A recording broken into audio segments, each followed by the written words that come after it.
గోపాల్ ఏబేబే అది ఇంపార్టెంట్ ఏం కాదు, సార్ పిలిచారు అంతే. చెత్త కదా సార్ మేడం ఇంకా బట్టలు చదువుకోలేదా? సూట్ కేసు ఇంకా కిందకి రాలేదంటే సర్దుకున్నట్టేగా సార్. ఇక్కడ కూడా ఈవిడైనా ఏదైనా దేవుడి ఫోటో పెట్టుకోవచ్చుగా ప్లెజెంట్ గా. నాకు సంబంధించినంత వరకు మేడం గారే గాడేసండి.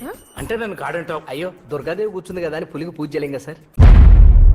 పోర్లే పులని ఒప్పుకున్నావు కదా. పులిహార్లో పులి ఎంత పవర్ఫుల్ మీరు అంతే సార్. అజయ్ గారు మీరు రామలింగం గారు అమ్మాయిని చూడడానికి వస్తున్నారా? ఏ రామలింగం? ఛీ! Please please please. అదేనండి మహాలక్ష్మి గారు అమ్మాయిని చూడడానికి వస్తున్నారా? ఆ, ఆ, ఆ. ఇంత కిలాడివి అమ్మ మాటకి ఎందుకు ఎదురు చెప్పవు? మన ఆర్గ్యుమెంట్స్ అన్ని కోర్టులోనేనమ్మా. ఇంట్లో ఎప్పుడు మీ అమ్మాయి నెగ్గుతుంది. ఒకవేళ నేను ఎప్పుడన్నా గెలిచే పరిస్థితి వస్తే మీ అమ్మ బై డిఫాల్ట్ ఫిట్స్ వచ్చి పడిపోతుంది. దాంతో నేను నోరు మూసుకోవడం మొదలెట్టాను. మాట్లాడుకుంటుంటే మునంటారనుకున్నాను, మొగోడు అనేశారు. మా అమ్మమ్మ. వెళ్ళి చూడమ్మా, కానీ ఇలా అరవకమ్మా. మరి నేను గోపాలమ్మ అమ్మకి ప్రతిరోజు నా గురించి రిపోర్ట్ రాసి పంపిస్తాడు, జేమ్స్ బాండ్ లాగా. తెరగొడితే చాలు.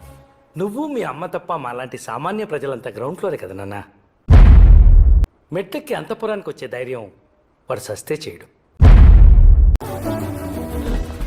నాకంటే పని ఉంది, లేట్ అయింది, పరిగెడుతున్నాను. నీకేంటి? పని లేక పడుకున్నాను, లేట్ అయింది, పరిగెడుతున్నాను. నీకేంటి? నువ్వేమైపోతే నాకేంటి? ఇయ్యేంటి?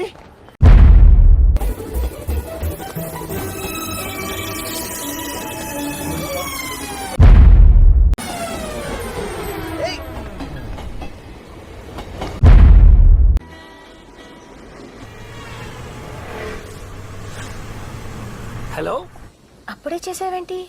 గుర్తొచ్చానా? తెల్ల చొక్కా జీన్స్ ప్యాంటు. మళ్ళీ ఎవడో అనుకుని తిట్టేకు. మీ అమ్మ కోపం వచ్చినా నీకు భయం వేసినా ఏం చేస్తారో తెలియదు. ఏ రామలింగం. నా పేరు నాకు తెలుసులేవే. ట్రైన్ బయలుదేరిందా? ఆ ఆడొచ్చాడా?